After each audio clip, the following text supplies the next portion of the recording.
berupa pernyataan, pertanyaan, atau perintah. Contohnya kalimat kucing hitam itu sedang tidur memiliki makna sebagai pernyataan tentang keadaan kucing hitam yang sedang tidur. Nah, selanjutnya tujuan semantik. 1. Memahami makna kata. Contohnya menganalisis makna kata bank dalam konteks keuangan atau geografi, yaitu tepi sungai. Yang kedua, menganalisis kalimat. Contoh, memahami makna kata saya lapar dalam konteks yang berbeda-beda seperti saat makan siang atau saat berpuasa. Yang ketiga, mengembangkan sistem bahasa. Contohnya seperti membuat sistem komputer yang dapat memahami dan mengolah makna bahasa dengan lebih baik. Yang keempat, meningkatkan komunikasi. Contohnya membantu orang memahami makna bahasa dengan lebih baik dalam konteks yang berbeda-beda. Yang kelima, menganalisis teks. Contoh, memahami makna teks dalam konteks yang berbeda-beda seperti analisis sentimen atau analisis topik. Manfaat semantik. 1. Meningkatkan pemahaman bahasa. 2. Meningkatkan kemampuan berbahasa. 3. Membantu dalam analisis wacana. 4. Membantu dalam penerjemahan. 5. Meningkatkan kemampuan komunikasi. Lanjut. Contohnya, tujuan semantik dan manfaat semantik saling terkait karena tujuan semantik adalah untuk memahami makna bahasa dan meningkatkan kemampuan berbahasa yang dapat memberikan manfaat seperti meningkatkan pemahaman bahasa dan kemampuan bahasa. Ya, selanjutnya teman-teman, teman-teman kita seperti dulu jika dan maka. Yang pertama itu kita bagi kelompok ya. Yang pertama Elizabeth, jika. Jika saya tidak mendapatkan jodoh, Elisa, maka saya akan menjalani.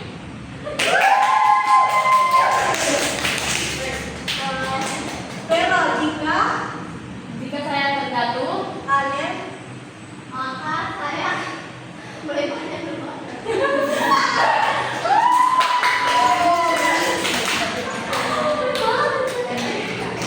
Dara, jika saya Angel, maka Saya tidur. sudah ya guys. Dan selanjutnya materi. Silakan yang materi siapa? Andin. Yang akan menjelaskan dari jenis semantik. Yang pertama ada semantik leksikal. Ulang ya kan? Jadi saya menjelaskan dari jenis semantik. Yang pertama ada semantik leksikal, yaitu studi tentang makna kata-kata individu dalam bahasa. Contohnya kata bunga. Maknanya yaitu tanaman yang berbunga atau simbol cinta. Contoh kalimatnya, saya suka bunga mawar. Maknanya saya suka tanaman yang berbunga. Yang kedua ada semantik frasa, adalah bagaimana kata-kata bergabung membentuk makna yang lebih besar. Contoh frasanya yaitu saya pergi ke bioskop.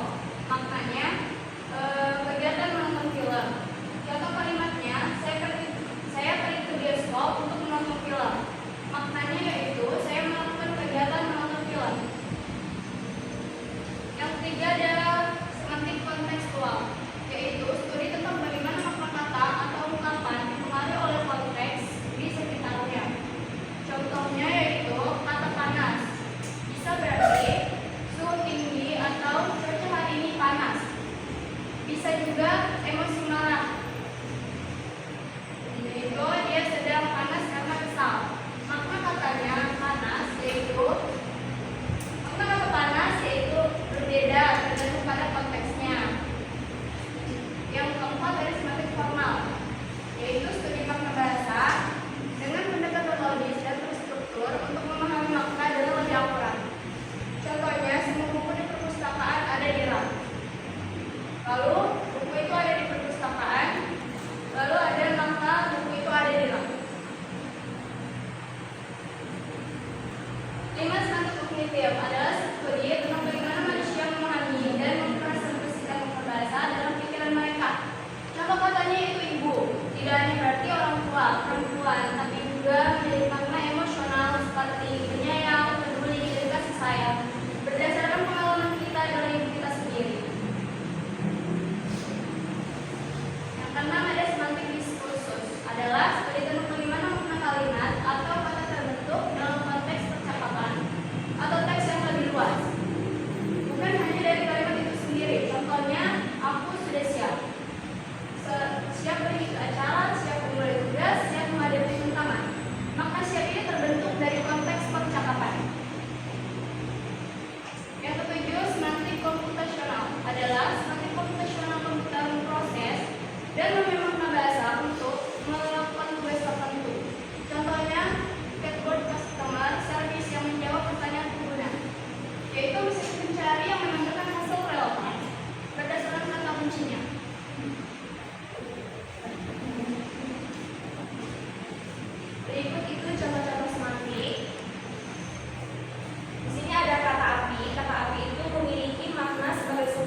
Jadi kesimpulannya, semantik adalah ilmu yang mempelajari makna dalam bahasa, baik makna kata maupun kalimat.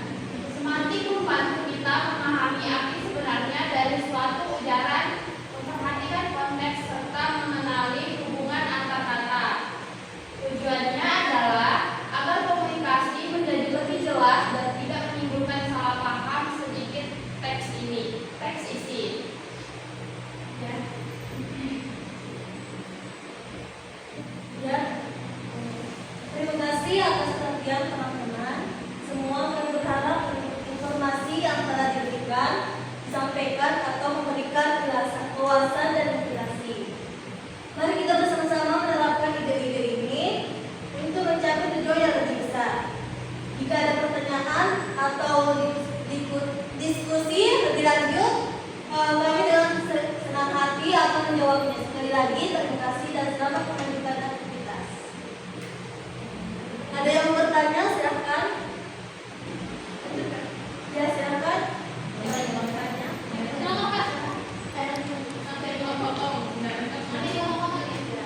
Bagaimana semantik dapat diterapkan? Bagaimana semantik dapat diterapkan dalam analisis teks?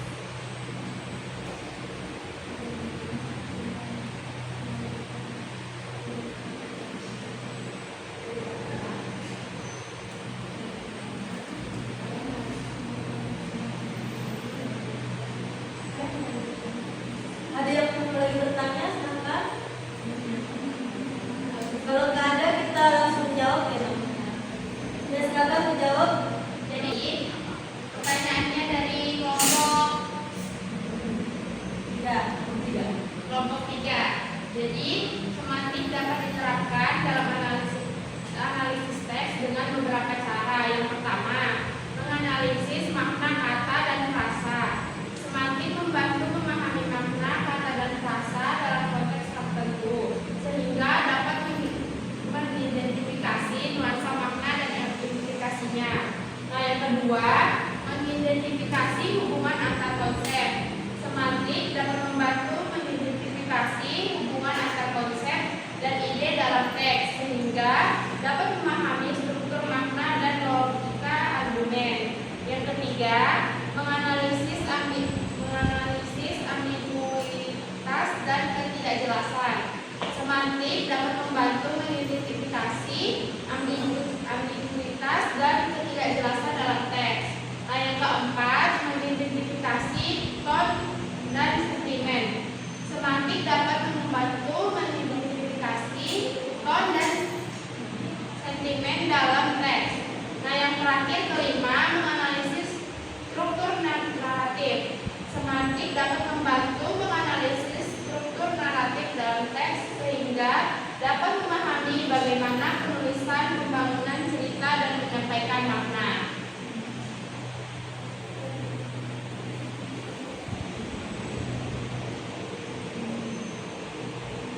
Apakah sudah jelas? Ada yang mau bertanya lagi? Ya, silahkan. Bagaimana semantik dapat diterapkan dalam pengembangan bahasa? Bagaimana semantik dapat diterapkan dalam pengembangan bahasa?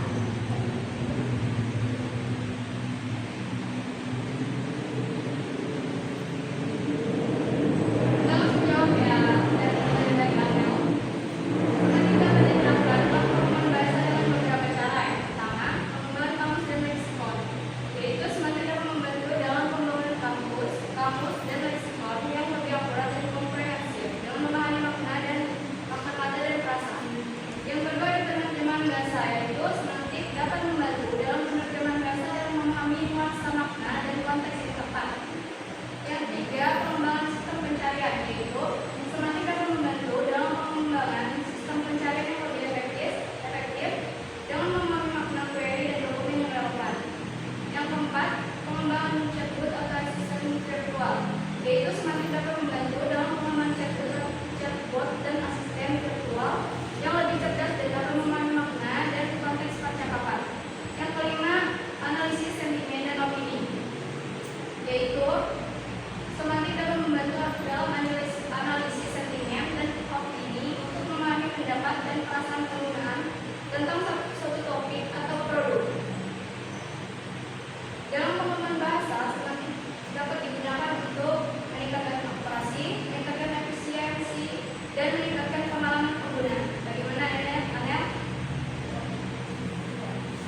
kasih apabila ada kesalahan